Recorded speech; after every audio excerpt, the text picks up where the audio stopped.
निभाया जाता है और माना जाता है, और ये सिर्फ हिंदुस्तान के अंदर है, जिसको बोला जाता है अतिथि देवो भव। अतिथि को हमारे हिंदुस्तान के अंदर भगवान के रूप में माना गया, भगवान के बराबर माना गया है। यस या नो? और जो लोग हमारे साथ पहली बार आए हैं, और आप सोच के देखिए यार कि लखनऊ के लोग कितने अच्छे हैं, लखनऊ के लोग कितने सच्चे हैं।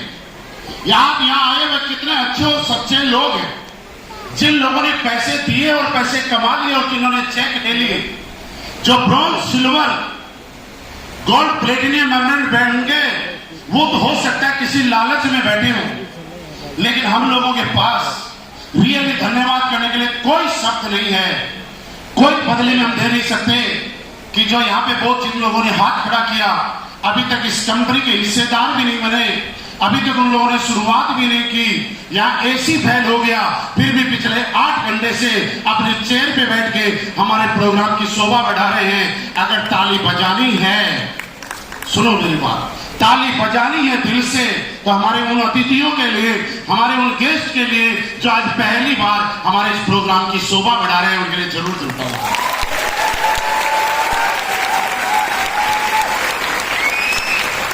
और आपका यहाँ पे बैठा रहने वाला ये साबित करना है कि आपको नहीं पता कि यूरोडोप क्या होता है, आपको नहीं पता थंडरब्लास्ट क्या होता है, आपको नहीं पता ऑटोडोप क्या है, डायमोडोप क्या है, लेकिन आपको इतना जरूर समझ में आ गया कि जो जो इस झमेले में पड़ता है वो कामयाब हो जाता है। ये तो समझ में आ ही गया ना? बस ये विश्वास टूटने मत दो दोस्तों। कल भी हम लोग यहाँ पे थे, ये प्रोग्राम, हम बड़ा प्रोग्राम करने वाले थे, लेकिन हमें बड़ा हॉल नहीं मिल पाया, इसलिए हमें 2 दिन प्रोग्राम करना पड़ा। अगर एक्स्ट्रा लोड पड़ा तो आप पे नहीं पड़ा, क्योंकि आपको एक ही दिन आना था और आप एक ही दिन आए हो। एक्स्ट्रा लोड पड़ा तो हम लोगों पे पड़ा कि हमें भी एक ही दिन आना था, लेकिन हमें 2 दिन आना पड़ा। सोचिए अपलाइन को कितनी मेहनत करनी पड़ती है।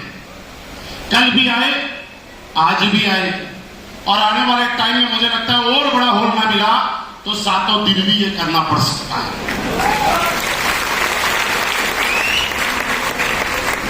यहां पे आज एक हमारे लीडर्स की आपने स्पीच सुनी तो एक भ्रम टूट गया होगा लोगों का, क्योंकि धारणा क्या थी नेटवर्क मार्केटिंग में कि जिनके कोई काम नहीं होता वो ये काम करते हैं। धारणा की थी इस इंडस्ट्री की कि जो कहीं फिट नहीं होता वो यहां फिट हो जाता है। ऐसी धारणा है कि नहीं है? जिसके कोई काम नहीं होता वो ये काम करता है। मेरे दोस्त, विशाल जी का ऐसे प्रोफाइल देखे जाए तो वो बहुत बढ़िया अपनी लाइफ में सेटल हैं और सेटल थे, और बढ़िया अलग बिजनेस, अलग नौकरी भी अच्छे से चल रही थी, कोई छोटी मोटी नहीं, अच्छी खासी नौकरी। आपने मुकेश जी को यहाँ पे देखा, बहुत बढ़िया लाइफ में और परिवार में सेट भी है, और बहुत अच्छे से परिवार इस बिजनेस के अलावा भी चल रहा और चल भी रहा है। आपने तिवारी जी को देखा, अपनी लाइफ में ऑलरेडी बहुत एक अच्छी रेपुटेटेड और अच्छी सम्मानजनक नौकरी पे थे, और सब कुछ लाइफ में सेट था जो एक आदमी के सामने होता। इन देखने के बाद आपको एक चीज समझ में आ गई कि जब इनको इस बिजनेस का महत्व समझ में आ गया, तो मुझे लगता है मेरे जैसे जितने लोग बैठे हैं उन सबको आज महत्व पक्का समझ में आना चाहिए। आपने यहाँ पे दिलीप सर की डॉक्यूमेंट्री देखी, आपने देखा एक गरीब परिवार का लड़का गरीबी से अमीरी का सफर करते हुए, आपने राजीव सर को सुना तो आपको लगा कर्जे से लेकर और अमीरी का सफर आपने देखा, आपने विशाल जी का सफर सुना, कई लीडर्स के सफर। लेकिन यहां जो पहली बार आए उनके दिमाग में एक कीड़ा जरूर आ रहा है, और वो कीड़ा ये है कि जब भी कोई लीडर आता है तो बताता है मैं पहले बहुत गरीब था, मेरे पास खाने के लिए पैसे नहीं थे, मैंने गहना गिरवी रखा, मेरे पास बाइक में पेट्रोल डालने के लिए पैसे नहीं थे, मेरे पास सोने के लिए घर नहीं था, झोपड़ी थी, पानी टपकता था।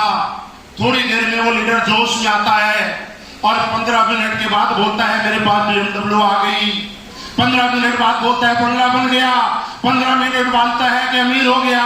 यार ये सारे रटी रटाई एक जैसी बात बोलते हैं, इनको ऐसा तो नहीं पहले दिन रूम में तैयारी करवाई जाती है। पहली बार जो आदमी आता है उसको सबको समझ में यही आता है। क्यों नहीं आता है वो मैं समझा दूं, क्योंकि मेरे दोस्त अब नेटवर्क मार्केटिंग बदल रही है, अभी कैरियर अपॉर्चुनिटी बन चुकी है। आज से पहले कुछ सालों पहले तक ये इंडस्ट्री कैरियर अपॉर्चुनिटी नहीं थी।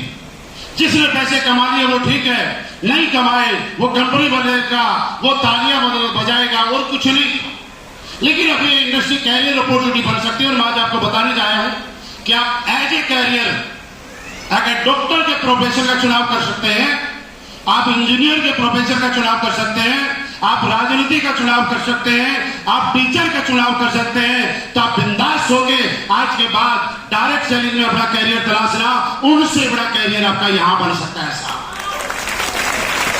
क्यों बन सकता है कि यहां पे पैसा नहीं मिलता है, यहां पैसे का स्वाद आपको दिलाया जाता है। पैसे विशाल जी ने आज से पहले भी कमाए हैं, मुकेश जी ने आज से पहले भी कमाए हैं। जब मुकेश जी अपनी वो पुलिस की वर्दी धारण करके रोड के ऊपर खड़े होते हैं, भले ही चाहे किसी से लिफ्ट मांगने के लिए खड़े हों, लेकिन लोगों को दिमाग में इसलिए आता है चालान काटेगा और बाइक वाला भगाता है, और यहां आके गले लगते हैं। कितना बड़ा बदलाव, यही तो बदलाव है। किसी आदमी ने बोला सर आपके यहां पे क्या है, बाकी जगह पे जो लोग पैसे कमाते हैं, मैं कहता हूं यस कमाते हैं बाकी जगह लोग पैसे, और हमसे ज्यादा कमाते हैं। मैं आपके सामने बोल के जा रहा हूं, लेकिन हमारे लोग दिल से तालियां बजाते हैं, उनके लिए दिल से गालियां निकालते हैं।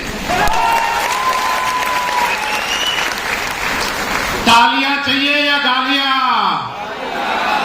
क्योंकि पैसे तो लोगों को लूट के भी कमाते हैं, पैसे तो झूठ बोल के भी कमाते हैं, पैसे तो अपहरण करके भी कमाए जाते हैं, पैसे तो डकैती डाल के भी कमाए जाते हैं, पैसे तो चोरी करके भी कमाए जाते हैं दोस्त। लेकिन वहां पे तालियां नहीं, उन सब लोगों को किसी का घर बर्बाद करने के बदले गालियां मिलती हैं। पैसे हम भी कमाते हैं, भले ही कम कमाए, लेकिन हमें गालियां नहीं, किसी का घर आबाद करने में सहयोग करने के लिए आप जैसे दुनिया के सबसे अच्छे लोगों की तालियां मिलती हैं। ये काम हम लोग को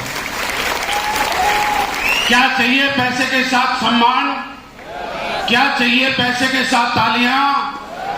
मेरे दोस्त अगर तालियां चाहिए तो मैं आपको सबसे पहले एक चीज बताना चाह रहा हूं कि मुझे ठीक से देखो, मेरी आंखें सामने की तरफ है कि पीछे की तरफ? जिसको दिख रही है वो बोलो, जिसको नहीं दिख रही है वो मत बोलो। मेरे कान कहां है? मेरा सर किधर है? झूठ तो नहीं बोल रहे। अच्छा पैर किधर है? हाथ? अब आप अपना अपना भी बताना। आपकी आंख कहां है? सच में आपके आगे है कि पीछे? अपने भी बताओ। आपका सर कहां है? मेरा भी ऊपर ही है। आपके पैर कहां हैं? मेरे भी नीचे। आपके हाथ कहां हैं? आपके कान कहां हैं? साइड में। मेरे भी साइड में। मेरे दोस्त, जब भगवान ने हमें बनाते हुए कोई भेदभाव नहीं किया, भगवान ने मुझे भी उसी लायक समझा, आपको भी उसी लायक समझा, तो देखो आपको भी उसी लायक समझा, और इस कोने में जो बैठे हैं उनको भी लायक समझा, और जो आगे बैठे खड़े जिनको चेयर नहीं मिली उनको भी इसी लायक समझा। तो जब मैं बन सकता हूं, राजीव सर बन सकते हैं, दिलीप सर बन सकते हैं, तो इस कोने वाले उस कोने वाले क्यों नहीं बन सकते यार? अगर कोई भेदभाव करता, कोई और करता, कोई चेंज करता, तो उसको बदलाव करना। आज के बाद दुनिया के अंदर ये बिजनेस आपके लिए क्यों जरूरी है? थोड़ी सी बातें, मैं ज्यादा देर बात नहीं करूंगा, सिर्फ 10 मिनट आपको बताना चाहता हूं। हम लोग क्या काम करते हैं? हम लोग किसी को चैलेंज करने का काम करने की शुरुआत आज कर चुके हैं। क्या चैलेंज लेने के लिए तैयार हैं? और चैलेंज भी पता है किसको कर रहे हैं? भगवान को। भगवान ने जब इस धरती के ऊपर हमें पैदा किया और हमारा शुभ चिंतक भगवान होता, तो हमें अंबानी के घर में, टाटा के घर में, बिरला के घर में, रईस अमीरों के घर में पैदा करता। लेकिन हमें वहां पैदा नहीं किया दोस्त, हमें हमारे को अलग अलग जगह पे सेट कर दिया कि बेटा तू बाइक लाएगा, बाइक वाले घर में जा, तू साइकिल के लायक है, तू साइकिल वाले घर में जा। तू मारुति के लायक में है, तू मारुति वाले घर में जा। तू वहां जा, तू वहां जा। और एक महान संस्था सीबीएस वेलनेस आई, जिसने बोला कि आप हमारे ऊपर विश्वास करो, अपने घुटने ठीक करो, अपनी डायबिटीज ठीक करो, अपने परिवार की प्रॉब्लम ठीक करो, अपना स्वास्थ्य ठीक करो और भगवान को चैलेंज करो कि तूने मुझे गरीबी में जिंदगी काटने के लिए पैदा किया था और मैं अमीर बन के तेरे पास आऊंगा। ये चैलेंज आप और हम भगवान को कर रहे हैं। क्या लगता है कर रहे हैं कि नहीं कर रहे? जब एक आदमी भगवान को चैलेंज करता है तो दिक्कत बहुत आती है, और जीवन में कभी भी दिक्कत आए तो समझ लेना काम बड़ा होगा। आज मैं बहुत ज्यादा कॉन्फिडेंस में आ चुका हूं, आज मैं बहुत ज्यादा एक्साइटेड हो चुका हूं कि मेरी तीसरी आंख ये देख पा रही है कि अब के बाद इन लोगों के साथ सबसे बड़ा काम होगा। आपने ताली नहीं बजाई, आपको डाउट है क्या? ताली नहीं बजवा रहा हूं, प्रूफ करूंगा, उसके बाद बजा लेना जिन्होंने नहीं बजाई। मैं जब स्टेज पे आया माइक बंद हो गया, मैं मनी मन खुश हो रहा, मजा आ गया, मजा आ गया, मजा आ गया, मजा आ गया। पूछो कैसे? आज से 20 साल पुराना इतिहास याद करो आप लोग। हमारे राजस्थान में भी और आपके यहां पे भी जो शादियां हुआ करती थी वो मंडप में नहीं हुआ करती थी। 20 साल पहले शादियां होटलों में नहीं हुआ करती थी। 20 साल पहले शादियां गेस्ट हाउस में नहीं हुआ। 20 साल पहले शादियां कहां हुआ करती थी? घरों में। जब मेहमान आते थे तो पूरे गांव की चारपाई उधार लाया करते थे हम लोग, आए ना? पहले खाना बनाने के लिए हलवाइयों की टीम नहीं आती थी, हलवाई 3-4 आया करते थे। गांव के खाली मेरे जैसे लोगों को लड्डू बांधने के लिए बुलाया जाता था। और हमें जिस दिन पता चलता, मुझे भी, मेरे जैसे कई और कट्टे, मैं तो देखो ईमानदार आदमी हूं इसलिए मैं बोल देता हूं। आपका मन करे तो हाँ कर लेना, नहीं तो कोई बात ही छुपा लेना। तो हमें पता चला कि गांव में किसी की शादी है और लड्डू बांधने जाना है। उस दिन मैं सुबह ब्रेकफास्ट नहीं करता, दोपहर का लंच नहीं करता। फिर हम लोग लड्डू बांधते और लड्डू का साइज ये होता है और बीच बीच में हम छोटा लड्डू बांधते और वो छोटे वाला लड्डू बांध कर बचे। किस किस ने कहा ईमानदारी से? आज वो बहुत सारे हमारे जैसे ही है, मेरे पास सब चीजें मिलेंगी। फिर हम लोग क्या करते हैं कि वहां पे खाना पीना खा के आते थे रात को बढ़िया तरीके से। और आपको एक वाकया याद दिलाता हूं, लड़की लड़के के फेरे होते थे दोपहर में 1 बजे से लेकर 2, 2:30, 3 बजे के बीच में। जैसे ही पंडित जी अपना काम शुरू करते, लड़की लड़के के फेरे शुरू ही होने वाले थे, उसी टाइम याद करो आंधी आया करती थी। याद आई? तो जो रिश्तेदार और परिवार वाले जो मंडप के जो पास होते थे उस बांस के लटक जाते थे और बोलते थे पंडित जी मंत्र रुकने नहीं चाहिए, चालू रखो, बांस हमने पकड़ा। बताऊं क्यों आता था? क्योंकि जीवन में जब भी कोई बड़ा काम होता है, जीवन में किसी के साथ जब भी बड़ा काम होने वाला होता है, राक्षस रूपी ताकतें अपना असर दिखाना शुरू कर देती। जब भी कोई काम बड़ा होना होता है, राक्षस रूपी ताकतें आपको नेगेटिव करना शुरू कर देती हैं। इसलिए जीवन में एक लड़की और लड़के का 7 जन्मों का रिश्ता बनता है साहब। इससे बड़ा रिश्ता इस दुनिया में कोई हो सकता है क्या? जब इतना बड़ा रिश्ता, एक लड़की अनजान, एक लड़का अनजान, उनका रिश्ता बनने वाला होता था तो राक्षस रूपी ताकतें अपना असर दिखाती थी और मंडप को उखाड़ने की कोशिश करती थी। लेकिन पंडित जी रुकते नहीं, रिश्तेदार मंडप को पकड़ते रहते थे और वो रिश्ता एक दिन 7 जन्मों का रिश्ता बनता था कि नहीं बनता था? जब मैं स्टेज पे आया और माइक बंद हुआ, मुझे लग गया राक्षस रूपी ताकतों ने अपना असर दिखाना शुरू कर दिया है। और अंदर से आवाज आई, कोई बात नहीं, 5 मिनट बाद माइक बले या 10 मिनट बाद या 15 मिनट बाद में माइक की आवाज आए, लेकिन इतना कंफर्म हो गया, अब तक मेरी इतने सालों की जर्नी में मैं जितने शो में गया हूं, सबसे ज्यादा अगर रिजल्ट किसी शो का आएगा और सबसे ज्यादा कामयाबी किसी शो की आएगी तो वो उन लोगों की आएगी जो मेरी आंखों के सामने बैठे हुए हैं। ये आज मुझे विश्वास हो चुका है। ये मैं तथ्यों के साथ बोल रहा हूं, आंकड़ों के साथ बोल रहा हूं, मेरे अनुभव के आधार पर। मेरे दोस्त एक चीज बताऊं मैं आपको कि दुनिया में हर आदमी कामयाब होना चाहता है, हर आदमी कामयाब हो भी सकता है, हर आदमी मेहनत करता है। कौन है जो मेहनत नहीं करता? आप में से कोई आदमी बताओ कि मैं निकम्मा हूं, मेहनत नहीं करता।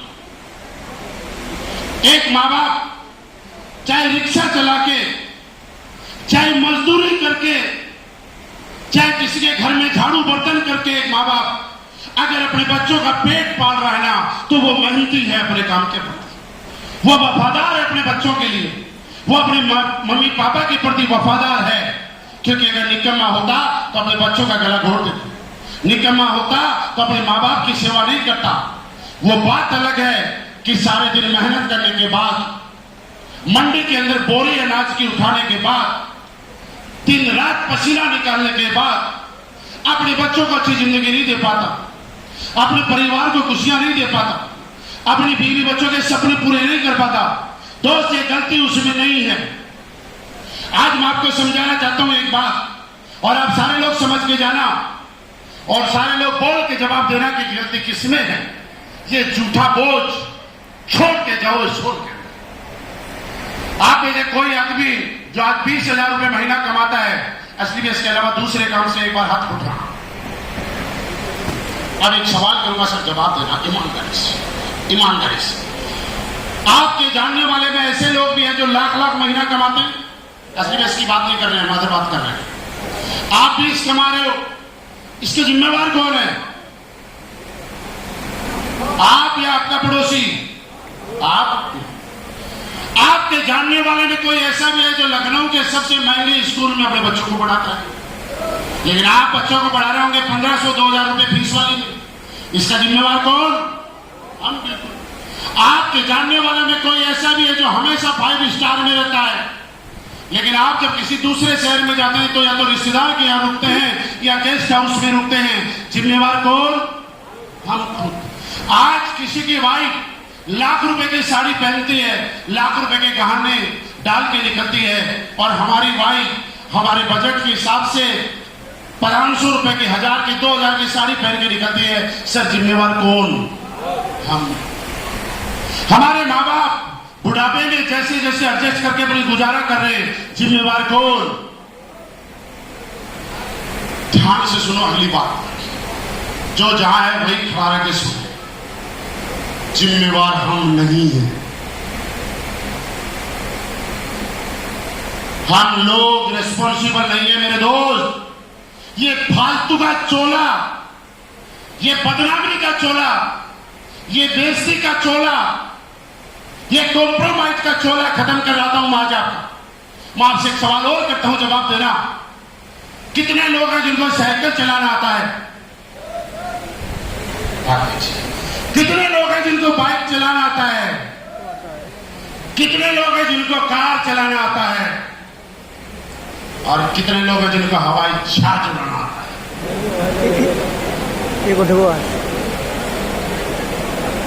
कौन है जिसको हवाई जहाज उड़ाना आता है? इसको कैमरा वाला चलाता है। बच्चे भगवान का रूप होते हैं, ये उड़ा सकता है। आप समझो, थोड़ा ध्यान से समझना, काम की बातें करेंगे आज। साइकिल चलाना क्यों आता है पता है? क्योंकि साइकिल चलाने का मौका मिला। बाइक चलाना क्यों आता है? क्योंकि बाइक चलाने का मौका मिला। कार चलाना क्यों आता है? क्योंकि कार चलाने का मौका मिला। अगर हमारे पापा की आर्थिक स्थिति अच्छी होती, पापा के पास अथाह पैसे होते और पापा हमें ऑस्ट्रेलिया अमेरिका भेज के पायलट का कोर्स कराते, तो बताओ एक आदमी जो ये कहता है कि मैं हवाई जहाज नहीं उड़ा सकता था, उड़ा सकते थे कि नहीं उड़ा सकते थे? बोलिए, जिम्मेवार हम या कोई और? हम कैसे जिम्मेवार हो गए यार? अभी तक तो बोल रहे थे हम जिम्मेवार। नो, ना हम जिम्मेवार है, ना हमारे मम्मी पापा जिम्मेवार है। हमारी आर्थिक परिस्थितियां जिम्मेवार है, हमारी आर्थिक सिचुएशंस जिम्मेवार है, हमारे जो बजट है, बैंक बैलेंस है, वो जिम्मेवार है। किसी के बच्चे को डोनेशन देना होता है अच्छे स्कूल में, डॉक्टर बोलता है 5 लाख, स्कूल कॉलेज वाला बोलता है 5 लाख रुपए का डोनेशन देना पड़ेगा, और लोग अपने बच्चे का एडमिशन 5 लाख रुपए डोनेशन देके करवा देते हैं। और एक आम परिवार का बंदा नॉर्मल सरकारी कॉलेज में डाल देता है, 5 लाख रुपए का डोनेशन नहीं दे पाता। मुझे बताइए, बच्चे जिम्मेवार या आर्थिक परिस्थितियां जिम्मेवार? अगर हमारे हाथ में होता तो हम पैदा होते अंबानी के कॉलोनी के अंदर, हमारे हाथ में पैदा होता तो हम स्कूल में जाते, देश के सबसे बड़े स्कूल में या हार्वर्ड यूनिवर्सिटी से पढ़ाई करते। मेरे दोस्त, चीजें हमेशा बजट के हिसाब से होती हैं, लेकिन हमारी गलती नहीं है। मैंने बोला ना, लोग बोलते हैं मेहनत करने वाले कामयाब होते हैं, मैं बोलता हूं मेहनत करने वाले कामयाब नहीं होते। कामयाब कौन होते हैं ये समझा। मेहनत तो रिक्शे वाला भी करता है, मेहनत तो खेत में मजदूर भी करता है, मैंने भी की है। 8 साल भारतीय सेना के अंदर दिन रात नौकरी की है, और मैंने वो वक्त देखे आपको आज बताना चाहता हूं कि जब हम जम्मू कश्मीर के अंदर रहा करते थे और रात को जब मिलिटेंट वहां क्रॉस किया करते थे और हम लोग अम्बुश लगाने के लिए जाया करते थे, जो फौजी लोग हैं वो समझ जाएंगे, बाकी नहीं समझेंगे अम्बुश क्या होता है।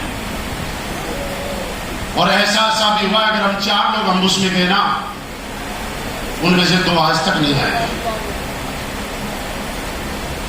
दिक्कत नहीं है, प्रोसेस है।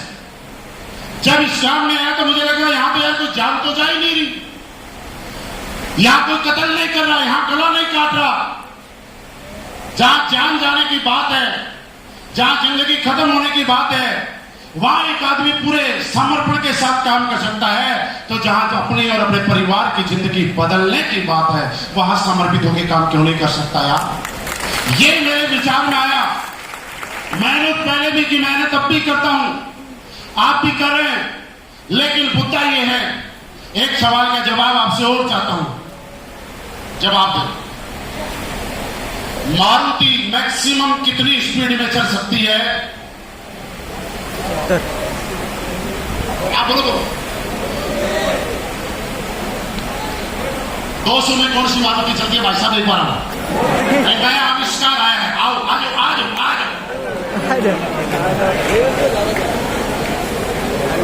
आज हाँ 200 में